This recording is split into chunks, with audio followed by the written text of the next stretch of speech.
we're here at the Warsaw Security Forum, and we have also attending this forum Wilson Center Global Policy Fellow Bill Drozdiak. Bill is a former journalist for the Washington Post and former foreign editor as well. He is also the author of many books, and his latest is on Emmanuel Macron, and it's titled The Last President of Europe. So thank you for taking the time to talk to us a little bit about what we are doing here at this conference and some of the developments in Europe. Here at this conference, we see a lot of folks attending who are from Central and Eastern Europe. And we just had the elections in Austria last Sunday. Can you give us a sense of what that means and how you interpret the results?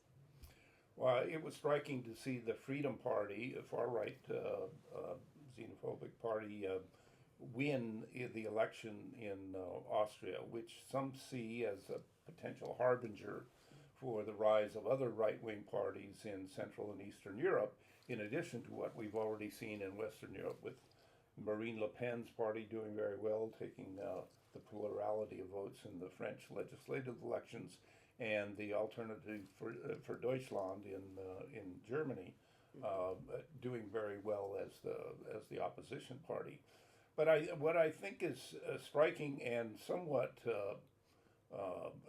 perplexing are the fact that whether or not the parties do well, because there have been setbacks for the populist parties, the forces that are driving right-wing extremism in Europe are gaining strength, and that is illegal immigration from Africa and the Middle East, with the turmoil going on in the wars between Israel and Hamas and Hezbollah, and now potentially a war with Iran.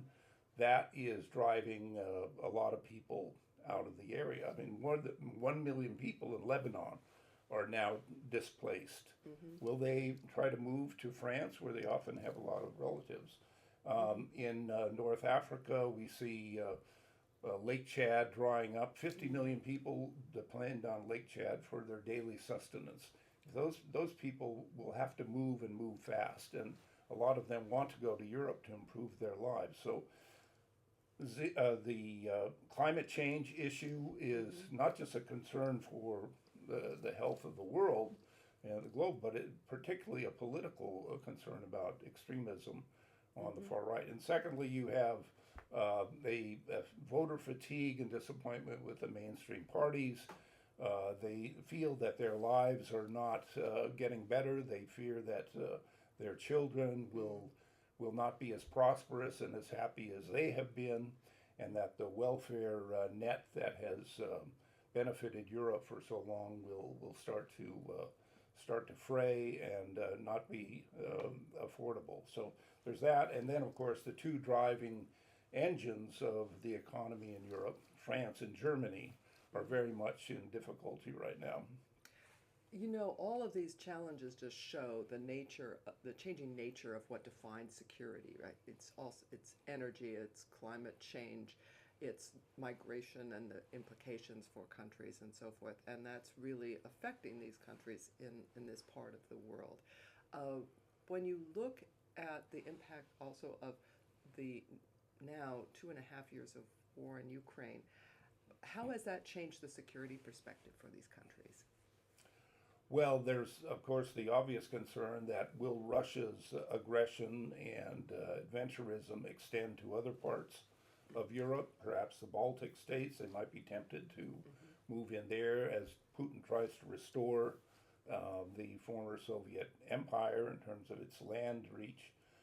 There's also concern in Georgia about how Russian sympathizers in that country are strengthening their hand with the help of Russian propaganda, so that there will be a slow takeover of these other countries as well by Russia. But in addition to that, I think that there's a fear that these far-right parties, if they gain strength, I think the biggest concern is they will weaken support for the European Union, and that if the European Union starts to unravel, I think that will be a real serious blow to Europe's future prosperity.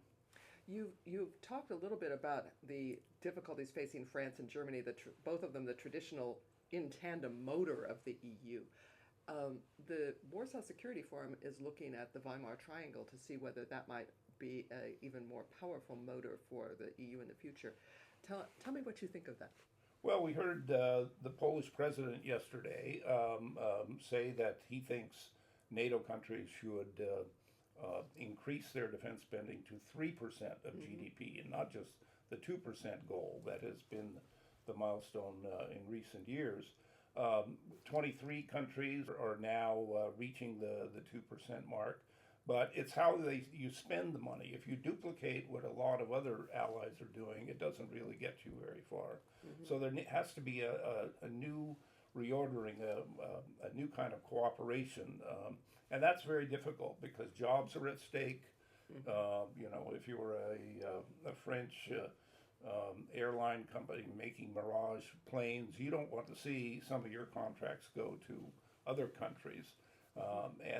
So there's a very jealous prerogative there for national countries to maintain control of their own defense. And I think that's going to be the most difficult challenge of Ursula von der Leyen's second term, to strengthen the European pillar. So I think this is something that the United States government, regardless of which party is in power, should be supportive of, because we want to see Europe doing much more, taking more responsibility for its own security and defense, so that the United States can finally turn its attention to other places, such as the challenge from China.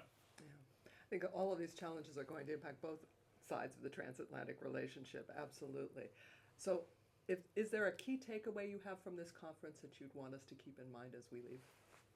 I think what's striking to me, coming back here, after I covered Solidarność in the early 80s when they were struggling to overthrow the communist regime, but I get a sense of the buoyancy, the energy of a new generation of young people who are happy they are now ensconced in the West.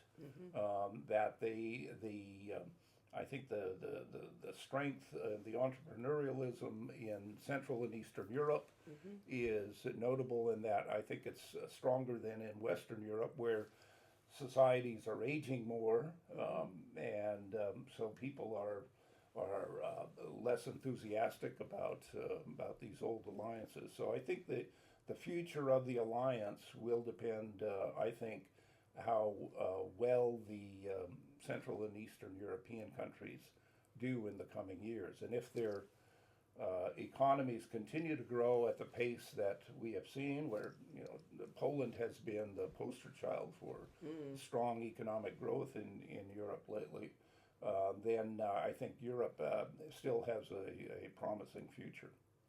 Well, thank you so much for giving us this time and this discussion about what has been happening here. Bill Drozdiak, thank you for working with the Wilson Center. Always a pleasure, Robin. Yeah.